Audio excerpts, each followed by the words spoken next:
Deixa eu falar com o doutor Jacinto, que é neuro, tá aqui, especialista nesse assunto. Boa tarde, doutor Jacinto. Boa tarde. O que nós podemos diferenciar da enxaqueca, daquela dor de cabeça, aquela dorzinha de cabeça que vai e que volta?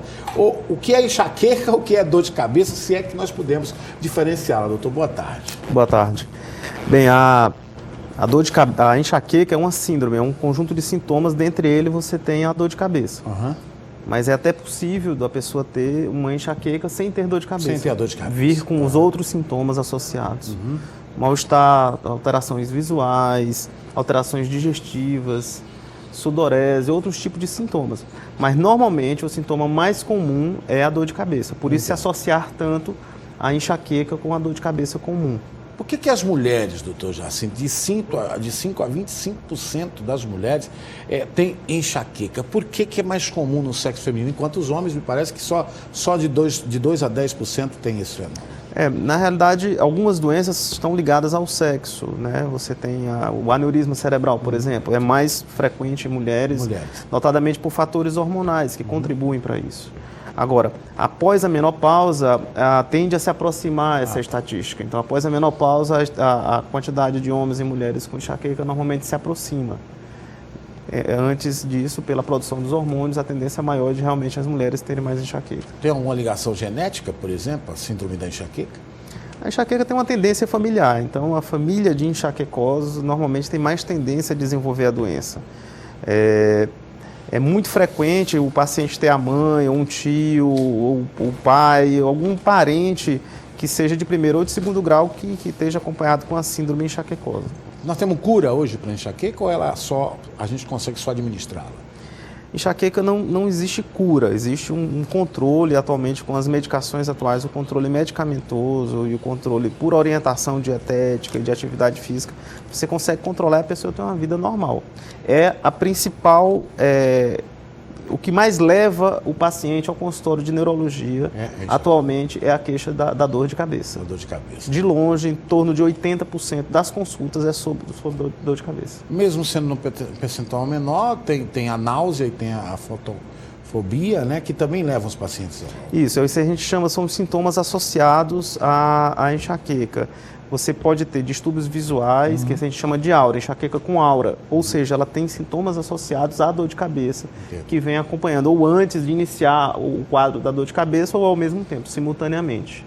Alguém está perguntando se a enxaqueca pode estar ligado, por exemplo, a um problema da coluna cervical. Pode ter alguma ligação? As dores relacionadas a problema de coluna cervical são as dores miogênicas. A gente tem mais de uma dezena de músculos inseridos no nosso occipito e na coluna cervical que eles contraindo durante o dia inteiro por tensão pode levar a dor de cabeça. É uma dor diferente da enxaqueca.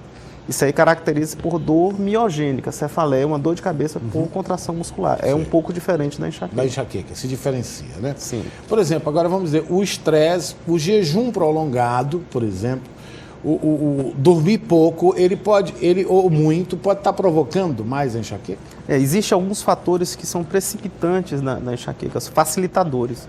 Por exemplo, a privação do sono é um fator que leva realmente a desenvolver, a deflagrar a crise de enxaqueca, assim como a utilização de alguns tipos de alimentos, a bebida alcoólica. A cafeína, por exemplo? A cafeína, em quantidades elevadas, aumenta o índice. Tanto que ela é utilizada em certos analgésicos, existe na composição cafeína, porque é utilizada em pequena quantidade. Em pequena quantidade, ela é bom para enxaqueca e o excesso já se torna ruim. Então, a gente normalmente aconselha que não tome café em excesso. Algumas frutas, alguns alimentos estão bem associados, frituras e bebida alcoólica. É mito ou é fato que a enxaqueca é só de um lado? A frequência, a localização da dor é bem mais frequente, a incidência é maior, realmente numa dor hemicraniana, uma dor de um lado da cabeça. De um lado da cabeça. Ela pode variar ou em certas pessoas ser de um lado só. E isso pode ser no início da crise e depois ela se tornar holocraniana, ou seja, ela espalhar por todo o segmento cefálico. Essa ligação hormonal, então, é muito grande. Por exemplo, na TPM, a mulher tem muita chance de estar deflagrando uma enxaqueca. Sim, a mulher... existe a cefaleia relacionada à menstruação pela mudança hormonal. E na enxaqueca em si, na enxaqueca clássica, as mulheres que estão no período da pré-menopausa, na TPM, também aumentam do desenvolvimento da crise. Agora, só o analgésico, não. Eu vi o senhor falando em exercício físico, eu vi você falando na dieta alimentar, porque tem pessoas que se viciam no analgésico e, de certa forma, tem analgésico que nem faz mais efeito, né, doutor? Na realidade, o uso do analgésico, o uso indiscriminado do analgésico é a pior forma de tratamento. Você atrapalha o tratamento, porque você eu costumo comparar, seria a mesma coisa de você colocar uma gasolina de avião em uma moto. Essa moto, pela octanagem da gasolina de avião, vai ficar muito mais rápida, vai ficar mais veloz e boa, mas contudo, vai estragar o motor porque contém chumbo. Então, o motor não é próprio para isso. É a mesma coisa, se você usa analgésico, você vai ter aquele alívio imediato, aquela sensação de bem-estar de não estar com a dor, contudo, vai prejudicar o tratamento, porque você vai cada vez desenvolver o efeito tolerância, precisar de cada vez mais analgésico, cada vez mais medicação, e daí você vai partir para opioide, vai partir até para morfina, porque não vai ter resultado nos analgésicos que você utiliza. Há alguns outros métodos, por exemplo, que estão sendo usados, por aqueles métodos da agulha, acupuntura e outros métodos do controle da dor, isso é aconselhado? Sim, a acupuntura já está provado que ajuda no tratamento. Ultimamente, a gente tem utilizado, inclusive eu utilizo no consultório, a aplicação de toxina botulínica, o famoso Botox.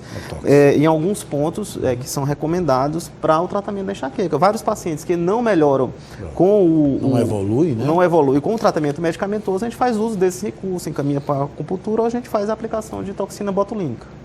Tá certo. Muito obrigado, então, doutor Jacinto, pelos seus esclarecimentos. Doutor Jacinto, que tem um trabalho realmente muito, muito grande nesta área. Obrigado, doutor, pela sua presença. Eu que agradeço.